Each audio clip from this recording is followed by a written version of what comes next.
చాలా సూరాలు వాటి యొక్క అర్థ భావాలు తెలుసుకొని ఉన్నాము. ఇప్పుడు సూరతు తీన్ యొక్క వ్యాఖ్యానం ఇన్షాల్లా ప్రారంభించబోతున్నాము. వత్తీన్ అత్తిపండు సాక్షిగా, వజైతూన్ ఆలివు సాక్షిగా. ఇవి రెండు కూడా రెండు రకాల ఫ్రూట్స్. వతూరి సీనీన్ సినాయి పర్వతం సాక్షిగా. అయితే ఇక్కడ తూర్ అన్నది తూర్ పర్వతం మరియు సినీన్ అన్నటువంటి పదం ఇక్కడ ఏదైతే మీరు చూస్తున్నారో సర్వసామాన్యంగా ఉర్దూలో తూరే సైనా అని అంటారు. మరియు దాని యొక్క దక్షిణ భాగంలోనే ఒక వాది లోయ ఉన్నది. వాదియే తువా తువా అని ఖురాన్లో కూడా హజరత్ మూసా అలైహిస్సలాం వారి ప్రస్తావనలో వచ్చి ఉంది. వహాదల్ బలదిల్ అమీన్. వహాద ఈ వా అని మీరు ఏదైతే చూస్తున్నారో 4 చోట్ల వత్తీని, వజైతూన్, వతూరి సీనిన్, వహాదల్ బలదిల్ అమీన్. ఈ వా యొక్క అర్థం మరియు అన్నట్లుగా కాదు, ఇది సాక్షి కొరకు, సాక్ష్యం కొరకు, ప్రమాణం కొరకు చెప్పబడినది. ఇంతకుముందు కూడా చెప్పాను నేను. వావ్ మరియు బా మరియు తా ఈ అక్షరాలు అరబీలో ప్రమాణం కొరకు ఉపయోగపడతాయి. వల్లాహి, బిల్లాహి, తల్లాహి ఈ విధంగా. అల్ బలద్ నగరం, అల్ అమీన్ శాంతియుతమైన నగరం అంటే ఏమిటి? మక్కా. లఖద్ ఖలక్నా, లఖద్ లాం ఒక అక్షరం, ఖద్ ఒక వేరే పదం. ఇవి రెండూ కూడా ముందు చెప్పబోయే విషయాన్ని మరింత క్లాస్లో వచ్చేవారు నిజంగా ఆటల కొరకు వస్తారా కొందరు అని ఏర్పడుతుంది. అల్లా హిదాయత్ ఇవ్వాలి, అల్లా హిదాయత్ ఇవ్వాలి.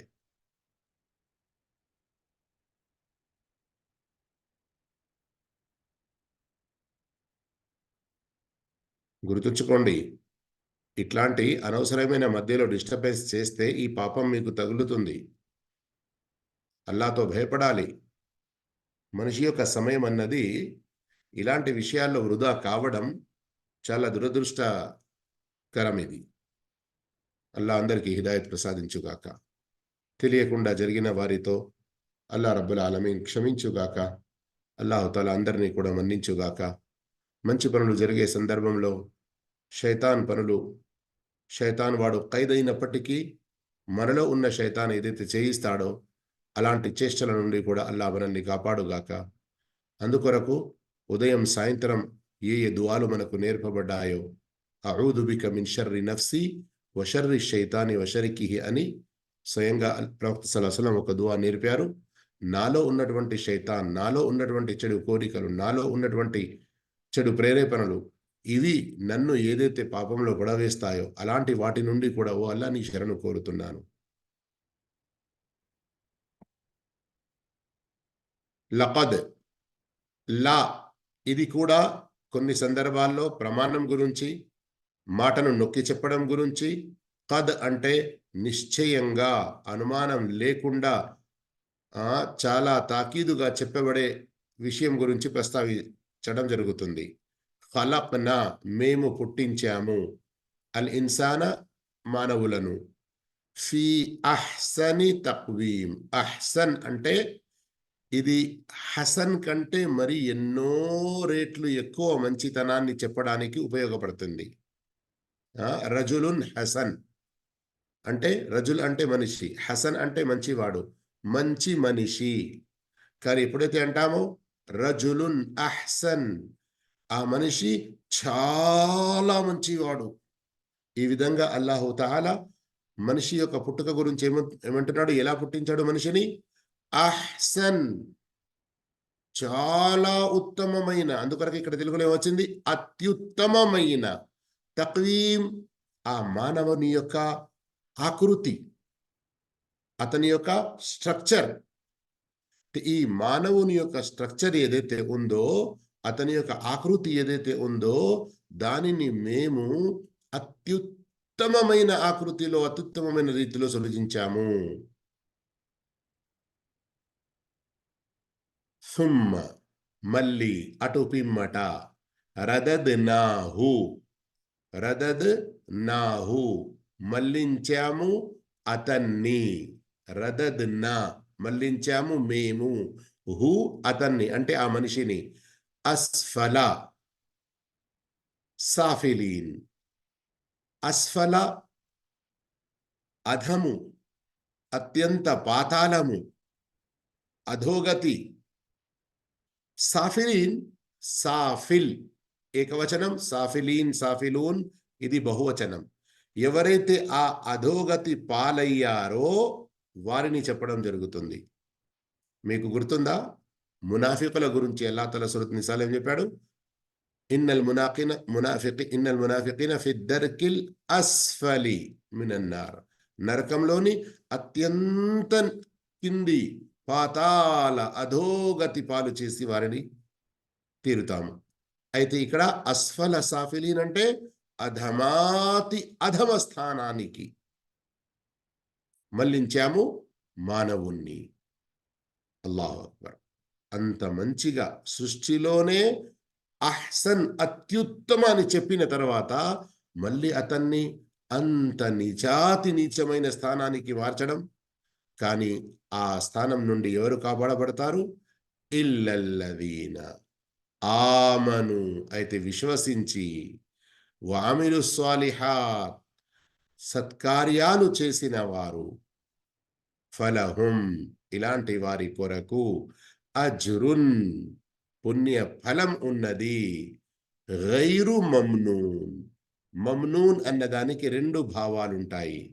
ఒకటి అంతం కానిది, ఎన్నటికీ తరగనిది, తక్కువ కానిది. రెండవది మిన్న అన్న పదం నుండి వలకద్ మన్నల్లాహు, వలకద్ మన్నల్లాహు సూరత్ అల్ ఇమ్రాన్లో అల్లాహు తాలా వారిపై తన యొక్క అనుగ్రహాన్ని గుర్తు చేస్తున్నాడు. అయితే ఇక్కడ మిన్న నుండి మమ్నూన్ వస్తే ఏంటి? ఒకరికి మేలు చేసి దెప్పి పొడవడం. నేను చేయలేదా? నేను చేస్తేనే కదా నువ్వు ఇంత వచ్చింది. అయితే ఈ విశ్వాసులకు, సత్కార్యాలు చేసే వారికి లెక్కలేని, ఎన్నటికీ తరగని, కొరత లేని అటువంటి, తగ్గింపు జరగని అటువంటి పుణ్యం లభిస్తూనే ఉంటుంది. ఇది ఒక భావం. అంత పుణ్యం వారికి పరలోకంలో ఇచ్చి, మరియు ఇహలోకంలో ఈ పుణ్యాలు పొందే అటువంటి సత్కార్యాలు చేసే భాగ్యం ప్రసాదించి, నేను చేశాను అని అల్లా ఎప్పుడు వారికి మనసు బాధ కలిగేటువంటి ఒక పలుకు కూడా అల్లా వైపు నుండి, దైవదూతల వైపు నుండి రాదు. ఫమా యుకద్దిబుక, ఫమా యుకద్దిబుక. వాస్తవానికి ఇది ప్రశ్నార్థకం. ధిక్కరించమని నీకు ప్రోత్సహిస్తున్నది. బాదు ఇవన్నీ సత్యాలు నీ ముందు వచ్చిన తర్వాత, బిద్దీన్ సత్యధర్మాన్ని లేదా ప్రతిఫల దినాన్ని ధిక్కరించమని నిన్ను ఏ వస్తువు పురిగొల్పుతుంది, పురమాయిస్తుంది? అలైసల్లాహు బి అహ్కమిల్ హాకిమీన్. హాకిం అంటే అధికారి అని వస్తుంది, తీర్పు చేసేవాడు అని కూడా వస్తుంది. అహ్కమిల్ హాకిమీన్ అక్కడ చూశారు కదా, అహ్సన్ అని.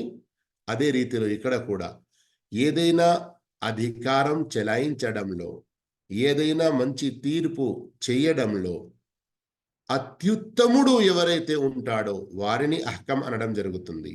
మరి వాస్తవంగా అల్లా తప్ప వేరే ఎవరు లేరు. కానీ అల్లాహు తాలా ఇక్కడ ప్రశ్న మాదిరిగా అడగడం లేదు.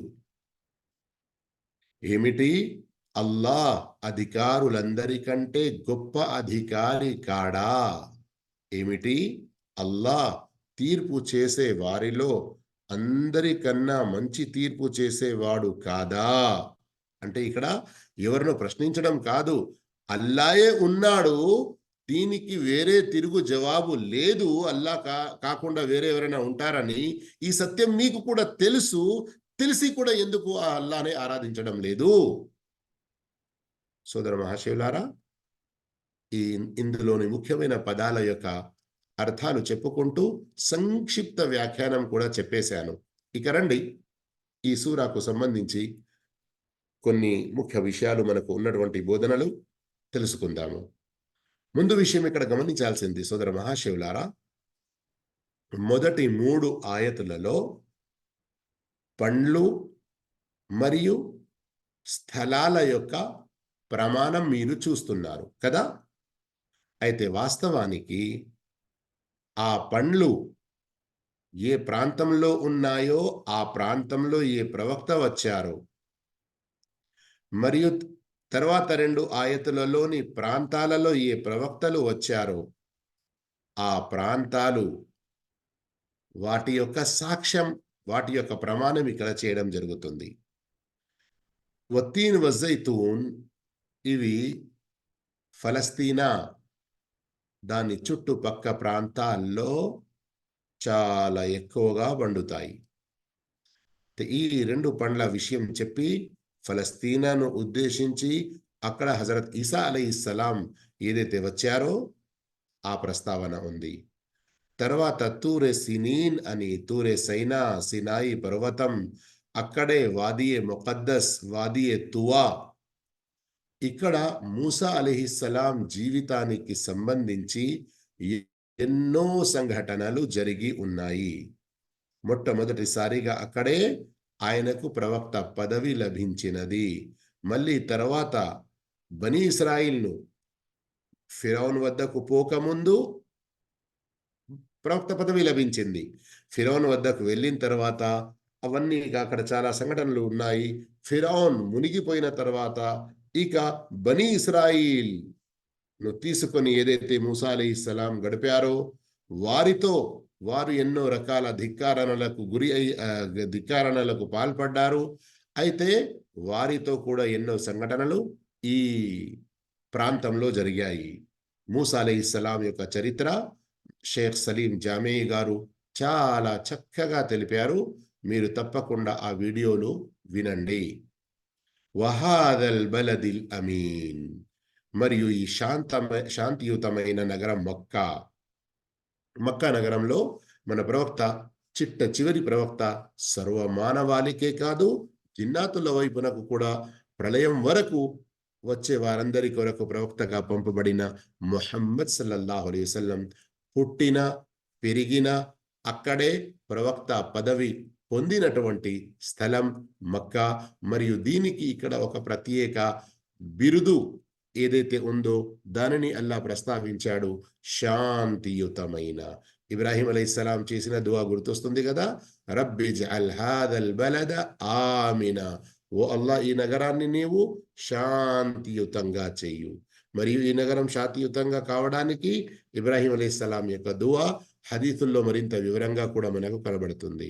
ఇంకా ఎలాంటి శాంతియుతమైనది, ప్రవక్త ముహమ్మద్ సల్లల్లాహు అలైహి వసల్లం వారికి వ్యతిరేకంగా ఆ శాంతియుతమైన నగరంలో మక్కా వాసులు ఎన్నో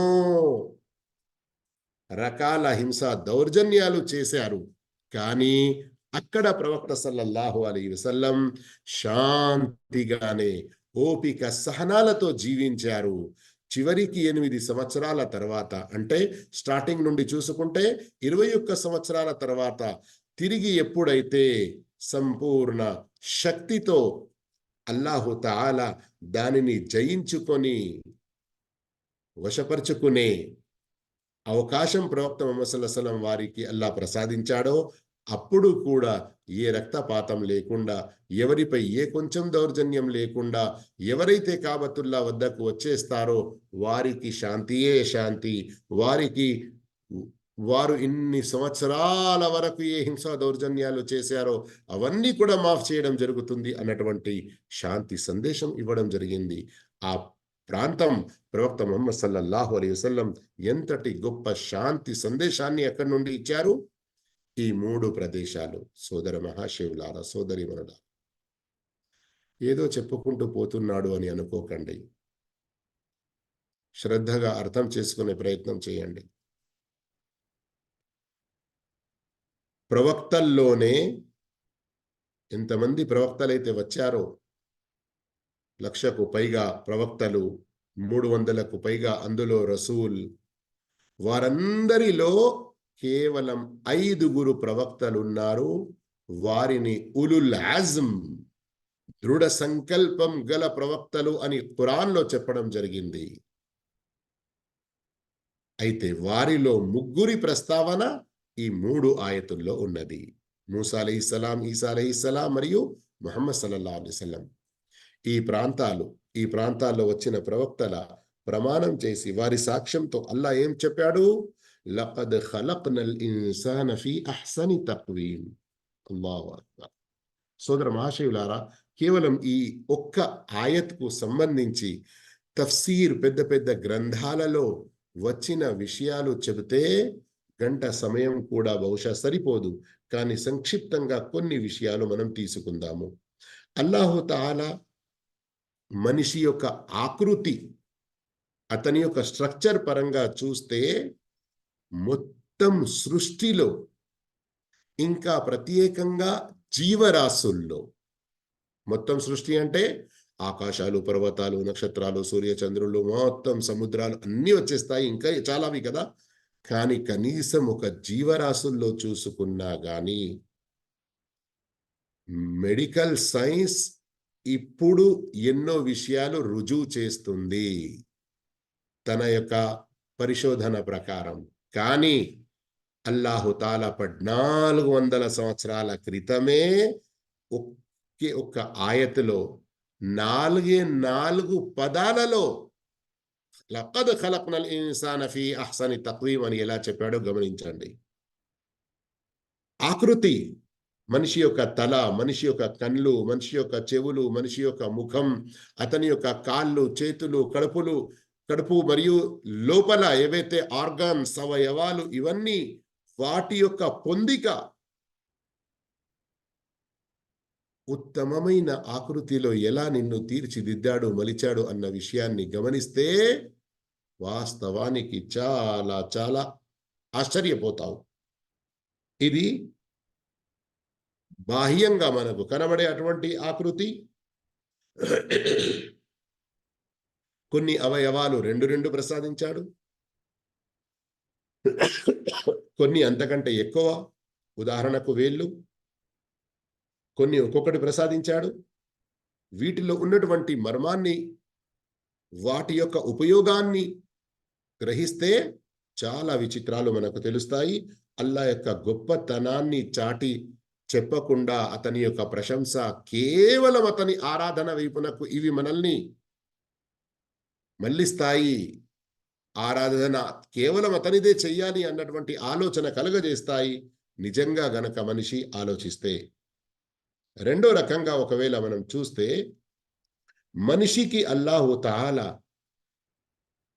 న్యాచురల్గా ఏ ఉత్తమ గుణాలు ప్రసాదించాడో వాటి పరంగా కూడా చూస్తే చాలా విచిత్రం కలుగుతుంది.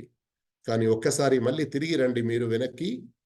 మనిషి ఆకృతి విషయంలో కొన్ని హదీసులను కూడా గమనిస్తే మనం ఆశ్చర్యం కలగక తప్పదు. ఉదాహరణకు ఒక హదీసులో వస్తుంది, ఇన్నల్లాహ ఖలక ఆదమ అలా సూరతిహి. నిశ్చయంగా అల్లాహు తాలా ఆదం అలైహిస్సలాంని తన ఆకారంలో పుట్టించాడు. ఇక్కడ కొందరు మంచి విషయం ఆలోచించి అల్లా యొక్క గొప్పతనం, అల్లా యొక్క ఆరాధన వైపునకు మనసు వెళ్ళే విధంగా ఆలోచించేకి బదులుగా షిర్క్ లాంటి చెడు వారి మదిలో నాటుకుపోయినందువల్ల ఎన్నో రకాల మనిషి అల్లాలో కలిసిపోతాడు. అల్లా ఆకారం మనిషికి ఇవ్వబడింది. కానీ వాస్తవానికి ఇక్కడ భావం ఏమిటంటే, ఇన్నల్లాహ ఖలక ఆదమ అలా సూరతిహి.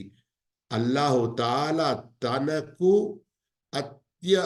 అత్యుత్తమ రీతిలో నచ్చిన మంచి, ఇంకా ఏ మంచి రీతి ఉంటుందో దాని ప్రకారంగా మనిషిని సృష్టించాడు అన్నటువంటి భావం ఉంది.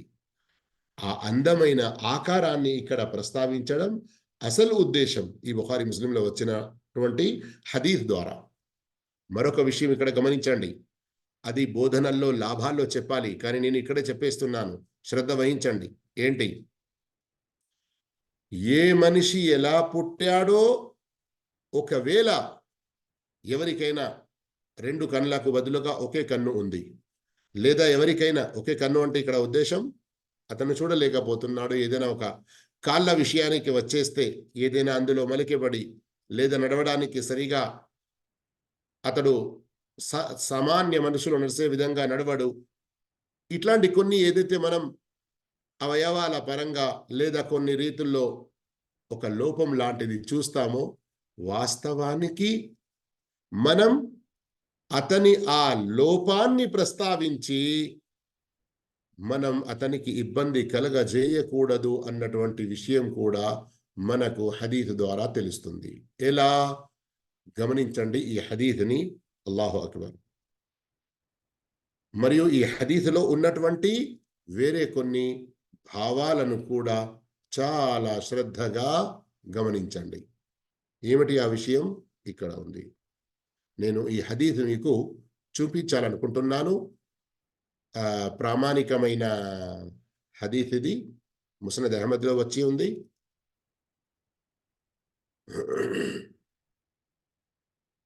అయ్యో,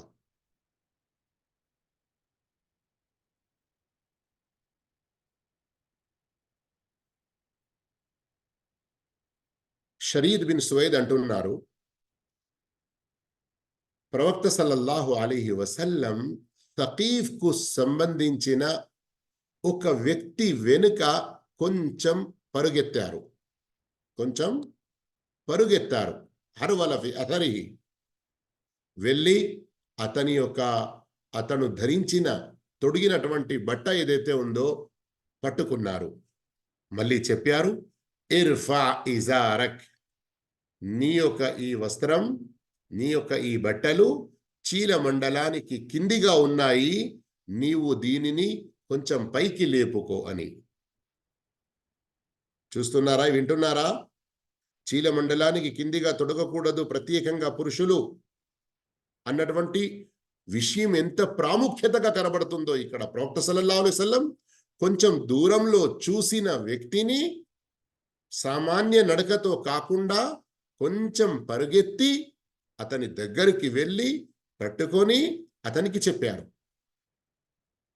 అయితే అప్పుడు ఆ వ్యక్తి తన 2 ముఖాళ్ళ వరకు తన యొక్క ఆ బట్టల్ని లేపి చూపించి, ప్రవక్త, నా 2 ఈ కాళ్ళు, ప్రత్యేకంగా ఈ ముఖాళ్ళు ఇలా కొంచెం మలిచి ఉన్నాయి, నేను నడిచేటప్పుడు అవి ఒకటికి ఒకటి తాకుతాయి, చూసేవారు కొంచెం నవ్వుతారు, పేర్ల పెడతారు, ఇలాంటి కొంచెం నాలో ఒక ఆవేదనగా ఏర్పడుతుంది. అందుకొరకు నేను ఈ విధంగా మరీ కొంచెం కిందికి ఏర్పడకుండా ఉండే విధంగా తొడిగాను. అల్లాహు అక్బర్. అప్పుడు ప్రవక్త సల్లల్లాహు అలైహి వసల్లం ఏమన్నారు చూడండి, కుల్లు ఖల్కిల్లాహి అజ్జ వజల్ల హసన్, అల్లాహ్ పుట్టించిన ప్రతి ఒక్కటి చాలా ఉత్తమమైన రీతిలో ఉన్నది. నీవు ఇలాంటి ఫీలింగ్స్ లో పడకు, బాధ చెందకు.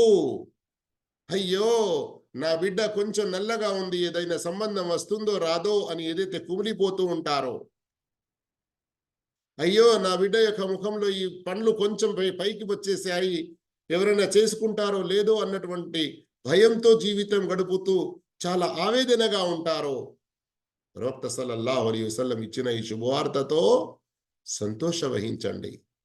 అల్లా ఎవరికైనా మనం ఇహలోకంలో బాహ్యపరంగా చూడడానికి ఏదైనా కొంచెం లోపం కనబడినా దాన్ని ఒక లోపంగా భావించకుండా, మనోవేదనకు గురి కాకుండా, అల్లా పుట్టించింది, చేసింది అంతా కూడా అందులో మేలు, ఇది మనకు ఏదైనా ఒక పరీక్షగా ఉండేదుంటే నేను అల్లాపై సంపూర్ణ విశ్వాసంతో, అతని విధి రాతపై నేను ప్రసన్నత సంతృప్తిగా ఉండి నేను ఎలాంటి షికాయత్ లేకుండా ఫిర్యాదులు చేసుకుంటూ నాకే ఎందుకు ఇలా జరుగుతుంది, నన్నే ఎందుకు ఇలా పుట్టించాడు, నాకే ఎందుకు ఈ బాధలున్నాయి, ఇట్లాంటి మాటలు మాట్లాడకుండా కుల్లు ఖల్కిల్లాహి అజ్జవజల్ల హసన్ అని ప్రవక్త సల్లల్లాహు అలైహి వసల్లం ఈ తృప్తినైతే ఇచ్చారో ఆ సహాబీకి ఆ తృప్తి నేను కూడా పొందే ప్రయత్నం చేస్తాను. ఎందుకంటే నన్ను పుట్టించిన అల్లాహ్ నాకు ఇచ్చిన అనుగ్రహాలు అనేకమున్నాయి. ఈ ఒక్క విషయం ఏదైనా కొంత లోపం నాకు అనిపిస్తుంది కావచ్చు, లేదా వేరే వాళ్ళు అలా తప్పుగా ఆలోచిస్తున్నారు కావచ్చు, అల్లా అందులో నాకు ఏదైనా మేలు పెట్టాడు కావచ్చు. మరి ఇలాంటి తృప్తి నాకు నా ప్రవక్త ఇచ్చారైతే ఎందుకు నేను బాధలో ఉండాలి అని గ్రహించే ప్రయత్నం చేయాలి. మరియు ప్రత్యేకంగా పురుషుల్లారా, ఎవరైతే మీరు చీలమండలానికి కిందికి తొడుగుతూ ఉంటారో గమనించండి. వలం యుర ذلك الرجل ఇల్లా ఇజారుహు ఇలా అన్సాఫి సాకై. ఒక్కసారి ప్రవక్త అతన్ని పట్టుకొని అతనికి బోధ చేశారు, తృప్తినిచ్చారు అంటే ఆ తర్వాత సహాబీ గురించి చూసిన వారు ఏమంటున్నారు, ఆ తర్వాత నుండి ఇక ఎన్నడూ కూడా అతన్ని మేము చూస్తే అతని యొక్క బట్టలు సగం పిక్క వరకు ఉండేవి. అల్లాహు అక్బర్. సహాబాలు వెంటనే ఉత్తమ ఆచరణ అవలంబించడంలో ఎంత ముందుగా ఉండేవారో గమనించండి. అల్లాహు తాలా మనిషిని ఏ మంచి ఆకృతిలో పుట్టించాడో దానికి గొప్ప సాక్షి ఇంకా ఏమిటి, అల్లాహ్ స్వయంగా తన 2 చేతులతో మనిషిని పుట్టించాడు. అల్లాహు. భూమి, ఆకాశం, ఈ సృష్టిలో ఉన్న ఇంకా ఎన్నో సృష్టి రాసులను అల్లాహ్ కేవలం కున్, అయిపో అంటే ఫయకూన్, అవి అయిపోయాయి. కానీ మనిషిని అల్లాహ్ తన 2 చేతులతో పుట్టించాడు. ఈ ఆయత్ ఖురాన్లో ఎన్నో సందర్భాల్లో కూడా ఉంది. అంతేకాదు అల్లాహు తాలా ఈ మనిషిని పుట్టించిన తర్వాత దైవదూతలకు ఆదేశించాడు సజదా చెయ్యని. ఇది ఇంకా ఎంత గొప్ప గౌరవం ప్రసాదించడం జరిగింది ఆలోచించండి. ఈ విధంగా చూసుకుంటూ పోతే కేవలం మనుషుల్లోనే అల్లాహు తాలా ప్రవక్తలను పంపడం ప్రారంభించాడు. మరియు చిట్ట చివరి ప్రవక్త ముహమ్మద్ సల్లల్లాహు అలైహి వసల్లం పై ప్రవక్తల పరంపరను అంతం చేశాడు. అంటే ప్రవక్తలు మానవుల్లోనే వచ్చారు. ఈ విధంగా మానవుల పట్ల అల్లాహు తాలా చేసిన మేళ్ళు, మానవుని సృష్టించి అతనికి ఏ ఉత్తమ విషయం ప్రసాదించాడో అందులో చాలా విషయాలు ఈ విధంగా వస్తాయి. కానీ పరిస్థితి ఏమిటి, ఈ అనుగ్రహాలన్నిటినీ మనిషి గ్రహించకుండా అతడు ఏ షిర్క్, కుఫ్ర్, ఏ బిద్అత్ ఇంకా చెడు కార్యాలకు పడుతూ ఉంటాడో ఈ ఆయతును గమనించండి.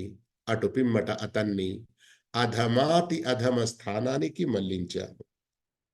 ఈ అధమాతి అధమ స్థానానికి మళ్లించాము అన్న విషయంలో వ్యాఖ్యానకర్తలు ఎన్నో భావాలు తెలిపారు. మొదటి భావం ఏమిటి?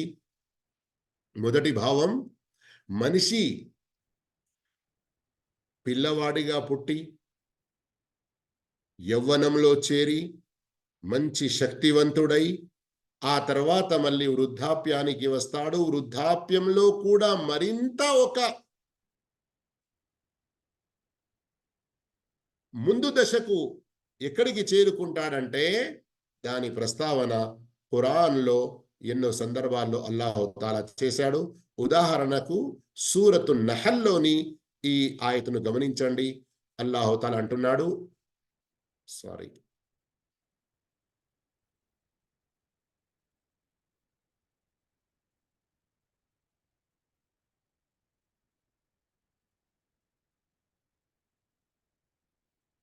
సూరతు నహల్ ఆయత్ నంబర్ 70, వల్లాహు ఖలఖకుం సుమ్మ యతవఫాకుం.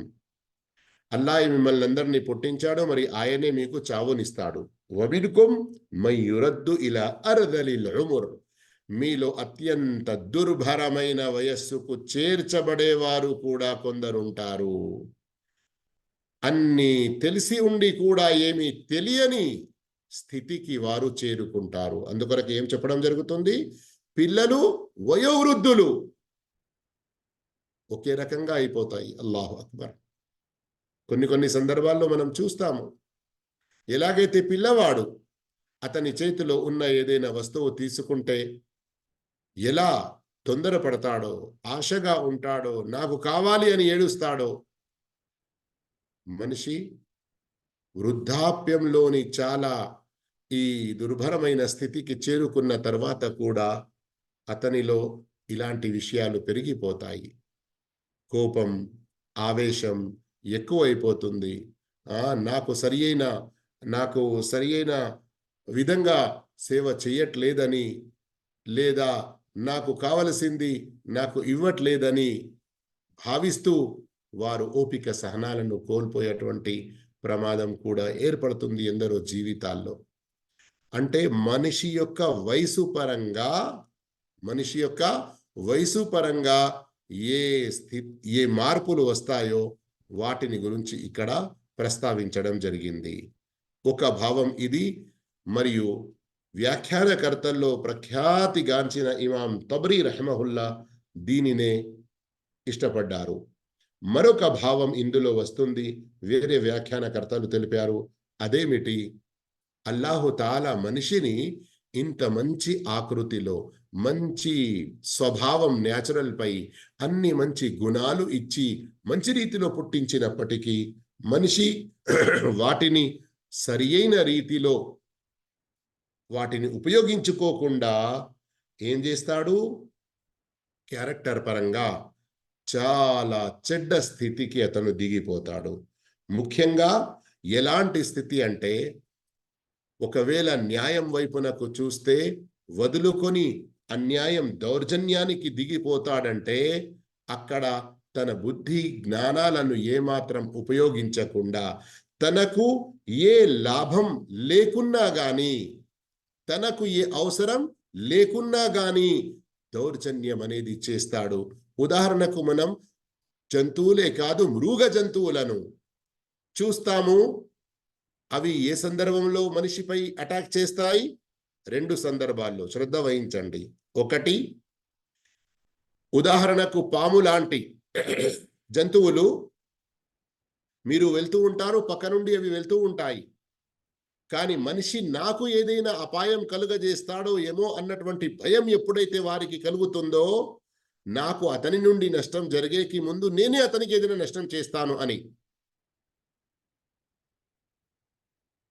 మరి వేరే కొన్ని పెద్ద జంతువులను చూస్తే వారికి ఆకలి ఉన్న సమయంలో, అందుకొరకే ఎందరో స్వయంగా తమ కళ్ళారా చూసిన మరియు వారు అనుభవించిన విషయం ఏదైతే చెప్పి ఉన్నారో, సర్వసామాన్యంగా గ్రామాల్లో లేదా అడవులకు దగ్గరగా జీవించేవారు, పులి ఉంది, ఇంకా వేరే ఇట్లాంటి జంతువులు ఏవైతే ఉంటాయో వాటికి కావలసిన ఆహారం లభిస్తూ ఉంటుంది. మానవుల పక్క నుండి కూడా దాటుతూ వెళ్తాయి, వారికి హాని కలిగించవు. అంటే వారికి ఆకలి ఉన్నప్పుడు లేదా వారికి ఏదైనా ప్రమాదం కలుగుతుంది అని భయం కలిగినప్పుడు వేరే వారిపై అటాక్ చేస్తాయి.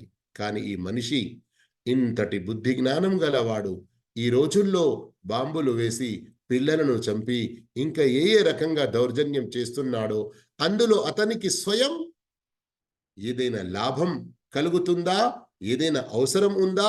అలాంటి విషయం కూడా కాదు. ఇంతటి ఘోరాతి ఘోరమైన అధమ స్థితికి దిగుతాడు. ఇక అతని మనోవాంఛల విషయానికి వస్తే, నౌజుబిల్లా, అస్తగ్ఫిరుల్లా, అతడు తన కడుపు కింది అవయవాల కోరికను తీర్చడానికి ఒకవేళ హద్దులు మీరాడంటే ఇక ఏ ప్రాణి, ఏ జంతువు కూడా చెయ్యనటువంటి దుశ్చేష్టలకు పాల్పడి స్వయం తన దగ్గరి వారినే, తనకు దగ్గరగా ఉన్నటువంటి తల్లి గాని, చెల్లి గాని మరియు కూతురు గాని ఈ వ్యత్యాసాలను చూడకుండా తన కామవాంఛ తీర్చుకోవడానికి ఎలాంటి దుశ్చేష్టలకు పాల్పడతాడు. ఇది కూడా ఒక భావం కొందరు వ్యాఖ్యానకర్తలు తెలియజేశారు. మూడో భావం ఇక్కడ ఏమిటంటే, మనిషిని ఇంతటి మంచి ఆకృతిలో పుట్టించడం జరిగింది. కానీ అతడు వాటిని గ్రహించకుండా, వాటికి సరియైన కృతజ్ఞత చెల్లించకుండా నరకంలో చాలా క్రింది స్థానంలో, నీచాతి నీచమైన స్థానంలో పడిపోతాడు. కానీ ఈ మూడు రకాల చెడుల నుండి దూరం ఉంటాడు ఎవరు? ఇల్లల్లదీన ఆమను వఅమిలు స్సాలిహాత్, ఎవరైతే విశ్వాసించారో మరియు సత్కార్యాలు చేస్తూ ఉన్నారో. అల్లాహు అక్బర్. దీని ద్వారా మీరు విశ్వాసం యొక్క గొప్పతనాన్ని గ్రహించండి. విశ్వాసం యొక్క గొప్పతనాన్ని గ్రహించండి. స్వయం సహాబాల జీవితాల్లో కూడా, ఆ తర్వాత పుణ్య పురుషుల సలఫె సాలిహీన్ వారి జీవితాల్లో విశ్వాసానికి సంబంధించిన చరిత్రలు చూస్తే చాలా ఆశ్చర్యం కలుగుతుంది. ముందు జీవితం ఎలా ఉండేది, కానీ విశ్వాసం వచ్చిన వెంటనే వారిలో ఎంత గొప్ప మార్పు వచ్చింది. ఆ సంఘటనని చెప్పుకోవడానికి సమయం ఇక్కడ మనకు సరిపోదు. కానీ సంక్షిప్తంగా ఒక 2 మాటలు చెప్పుకుంటూ ముందుకు సాగుతాను. గమనించండి, ఒకవేళ మనిషి ఈ విశ్వాసం, ఈ సత్కార్యాల సద్గుణాలను అవలంబించాడంటే అతడు ఏం చేస్తాడు? అతడు తన శక్తివంతమైన జీవితంలో, యవ్వనంలో, ఆరోగ్యంగా ఉన్నప్పుడు చాలా పుణ్యాలు కూడబెట్టుకునే ప్రయత్నం చేస్తాడు. అంటే ఏమిటి? అక్క చెల్లెల్లారా, తమ్ముళ్ళారా, వింటున్న విద్యార్థులారా, మీలో ఆరోగ్యం ఉన్నప్పుడు, మీరు యవ్వనంలో ఉన్నప్పుడు, శక్తివంతంగా ఉన్నప్పుడు తర్వాత చేద్దాములే అని అనుకోకండి. సత్కార్యాల్లో చాలా ముందుకు సాగండి. ఎందుకు? దీని యొక్క ఉత్తమ లాభం పరలోకంలో దొరుకుతుంది, కానీ ఇహలోకంలో దొరుకుతుంది. ఎలా? ఒక్కసారి ప్రవక్త సల్లల్లాహు అలైహి వసల్లం వారి ఈ ముస్నద్ అహ్మద్లో వచ్చినటువంటి హదీస్ను వినండి. అల్లాహు అక్బర్. ఎంత మంచి సంతోషకరమైన వార్త మనకు ఈ హదీస్లో ఇవ్వడం జరిగింది. ప్రవక్త సల్లల్లాహు అలైహి వసల్లం తెలిపారు. 2 హదీసులు నేను తొందరగా వినిపిస్తున్నాను. ఒకటి ఇబ్న్ అబ్బాస్ హదీస్, ఫఇదా కబుర వదఉఫ అనిల్ అమల్, మనిషి ఎప్పుడైతే వృద్ధాప్యంలో చేరుకుంటాడో మరియు కొంచెం బలహీనమైపోతాడో, అల్లాహు తాలా తన దైవదూతలకు ఆదేశిస్తాడు. అల్లాహు తాలా అతని కొరకు రాస్తాడు. ఏంటి? మిస్ల మా కాన యఅమల్, అతడు తన యవ్వనంలో ఆరోగ్యంగా ఉన్నప్పుడు, శక్తివంతునిగా ఉన్నప్పుడు ఎన్ని సత్కార్యాలు చేస్తూ ఉన్నాడో ఆ సత్కార్యాలన్నీ అల్లాహు తాలా ఈ వృద్ధాప్యంలో ఇప్పుడు అతడు చేయడం లేదు, కానీ అయినా చేస్తున్నటువంటి పుణ్యం వల్ల అతనికి ప్రసాదిస్తాడు. ఎంత గొప్ప శుభవార్త! గమనిస్తున్నారా మీరు? అర్థం చేసుకుంటున్నారా ఈ విషయాన్ని? అంటే ఏం తెలుస్తుంది మనకు? ఆ వృద్ధాప్యంలో, బలహీనతనంలో మనం చేయకపోయినా గాని ముందు చేసుకున్నాము గనక అల్లా అప్పుడు మనకు ప్రసాదిస్తున్నాడు. అల్లాహు అక్బర్. ఇబ్న్ అబ్బాస్ రదియల్లాహు అన్హు హదీస్. మరియు ముస్నద్ అహ్మద్లో వచ్చినటువంటి అబ్దుల్లా బిన్ ఉమర్ రదియల్లాహు అన్హు హదీస్ ఏంటి? మా మిన్ అహదిన్ మినన్ నాస్ యుసాబు బిబలాఇన్ ఫీ జసది, మనిషికి తన శరీరంలో ఏదైనా ఒక ఇబ్బంది కలిగింది, అతనికి ఏదైనా ముసీబత్ వచ్చింది, ఏదైనా ఆపద పరీక్ష వచ్చింది, ఇల్లా అమరల్లాహు అజ్జ వజల్ల అల్ మలాయికతల్లదీన యహ్ఫదూన్, అల్లాహు తఆలా అతని వెంట ఉండి పుణ్యాలు రాస్తూ ఉన్నటువంటి దైవదూతలకు ఆదేశిస్తాడు.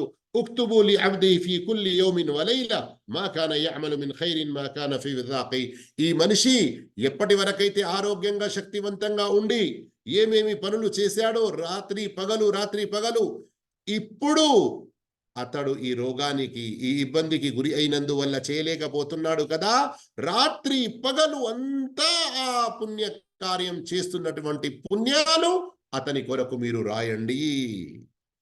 అల్లాహు అక్బర్. బి అహ్సని మా కాను యఅమలూన్ అని వేరే చోట ఖురాన్ ఆయత ఏదైతే వస్తుందో దాని యొక్క గొప్ప శుభవార్త మనకు కనబడుతుంది.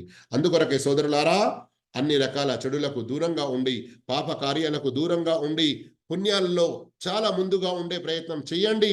ఆ పుణ్యాలు మీకు మరియు అల్లాహకు మధ్యలో ఉన్న పుణ్యాలు గాని, ఆ పుణ్యాలు మీకు మరియు మీ యొక్క మనుషుల మధ్య ఉన్నటువంటి పుణ్యాలు గాని, ఆ ఆ పుణ్యాలు ఏమైనా ధన సంబంధమైన, ఆ పుణ్యాలు ఏమైనా సద్వర్తనకు సంబంధించిన అన్ని రకాల పుణ్యాల్లో చాలా ముందుగా ఉండే ప్రయత్నం చేయండి. ఈ సందర్భంలో మరొక అబూ దావూద్‌లోని హదీసును గమనించండి. అహఫ్ఫున్నాసి ఖత్లతన్ అహ్లుల్ ఈమాన్. ఒక సందర్భంలో ప్రవక్త సల్లల్లాహు అలైహి వసల్లం తెలియజేస్తారు, హత్య లాంటి నేరాలకు అతి దూరంగా ఉండేవారు స్వచ్ఛమైన విశ్వాసులు. అల్లాహు అక్బర్, అల్లాహు అక్బర్. ప్రవక్త సల్లల్లాహు అలైహి వసల్లం వారు ఈ సువార్త ఇచ్చారు. దీనికి ధర్మవేత్తలు ఏం చెబుతున్నారంటే, ఒక భావం ఇందులో ఏమొస్తుంది అంటే, విశ్వాసులు ఎవరినైనా అన్యాయంగా హత్య చేయరు. ఇందులో రెండో భావం ఏమిటంటే, ఒకవేళ ఎవరినైనా ధర్మపరంగా హత్య చేసే అవసరం వచ్చినా ధర్మ పద్ధతిని సంపూర్ణంగా అవలంబిస్తారు. అందులో వారు అతనికి అత్యంత తక్కువ బాధ కలిగే అటువంటి పద్ధతిని అవలంబిస్తారు, ఏదైతే అల్లాహు తఆలా నేర్పి ఉన్నాడో. మరొక భావం ఇందులో ఏమిటంటే, అల్లాహు తఆలా వారికి, గమనించండి, ఫలహుం అజ్రున్ గైరు మమ్నూన్ అన్న పదం ఇక్కడ ఏదైతే వచ్చిందో సంక్షిప్తంగా ఇంతకుముందు నేను చెప్పాను.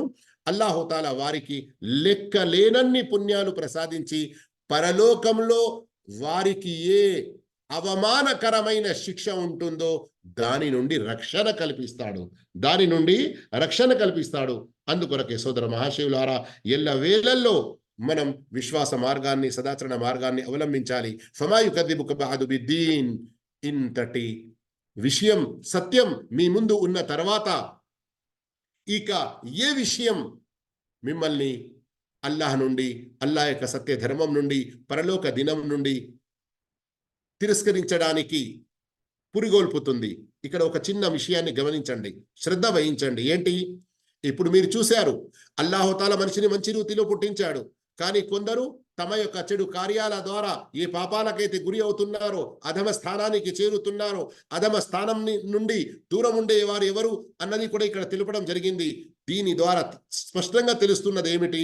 ఎవరైతే మంచి చేస్తారో వారి చేసిన మంచికి ప్రతిఫలం, సత్ఫలితం ఇవ్వాలి. ఎవరు చెడు చేస్తున్నారో వారికి శిక్ష ఇవ్వాలి. ఇది న్యాచురల్గా ఎలాంటి బోధ, శిక్షణ లేకుండా మనిషి గ్రహించవచ్చు. నీ కళ్ళ ముంగట ఇద్దరు మనుషులు ఉన్నారు, నీ పని మనుషులు. నీవు వారిని తీసుకొచ్చావు, నీవు వారిని పనిపై పెట్టావు. కానీ ఒక మనిషి మంచి పని చేస్తున్నాడు, మరొక మనిషి చేయడం లేదు. ఏం చేస్తావు నువ్వు? ఒకరికి మంచి అతనికి డబ్బు ఇచ్చి అతను చేసిన కూలీకి అన్ని రకాల ఏ బోనస్ గిట్లా ఉంటాయో అన్నీ ఇచ్చి మీరు అతనికి సత్కరిస్తారు. మరొక వ్యక్తికి సత్కరించరు.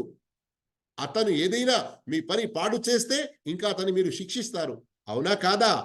మరి ఈ స్వాభావికంగా తెలిసిన విషయం, ఇక అల్లాహు తఆలా ఆ ప్రతిఫల దినాన్ని ఏర్పాటు చేయడం, పరలోక దినం అల్లాహు తాలా తీసుకురావడం, అక్కడ అందరి యొక్క లెక్క తీర్పు తీసుకోవడం, దీన్ని మీరు ఏ ఆధారంగా తిరస్కరిస్తున్నారు?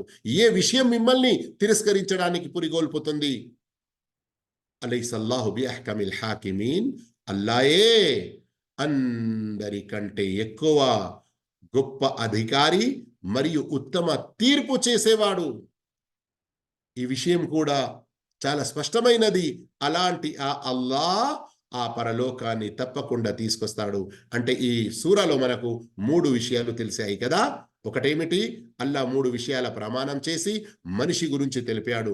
మరి ఎవరైతే చెడు పనులు చేస్తారో, మంచి పనులు చేస్తారో వారి గురించి తెలిపాడు. మరి వారికి ఏ ప్రతిఫల దినం ఉన్నదో ఆఖిరత్, దాని గురించి తెలిపాడు. అయితే ఈ సూరా చివరిలో మనం బలా వ అన అలా జాలిక మినష్ షాహిదీన్ చదవాలి అన్నటువంటి విషయం కొన్ని హదీసుల ద్వారా తెలుస్తుంది. అయితే ఇక్కడ గుర్తుంచుకోండి, తిర్మిజీలో వచ్చిన ఒక హదీస్ సహీ కానందుకు కొందరు అంటారు ఇది మనం చదవకూడదు అని. కానీ వేరే ఇంకా ఎన్నో హదీసులు వచ్చాయి. అంతేకాకుండా ఒక సున్నత్ అని భావించకపోయినా అల్లా విషయం ఇక్కడ వస్తుంది గనక, ఏమిటి? అల్లా అధికారుల కంటే గొప్ప అధికారి కాడా అంటే ఊరుకోవడం ఇక్కడ మంచి విషయం కాదు. ఎందుకు కాడు? అల్లా తప్పకుండా అందరికంటే గొప్ప అధికారి, గొప్ప తీర్పు చేసేవాడు అని మనం మన మనసా సాక్ష్యం పలకాలి. అల్లాహు తాలా ఈ సూరాలో మనం తెలుసుకున్నటువంటి బోధనలను మంచి రీతిలో అర్థం చేసుకొని ఆచరించేటువంటి సద్భాగ్యం మనందరికీ ప్రసాదించుగాక. ఆమీన్. వ ఆఖిరు దావానా అల్హమ్దులిల్లాహి రబ్బిల్ ఆలమీన్. వస్సలాము అలైకుం వరహ్మతుల్లాహి వబరకాతుహు. वालेकुम अस्सलाम व रहमतुल्लाहि व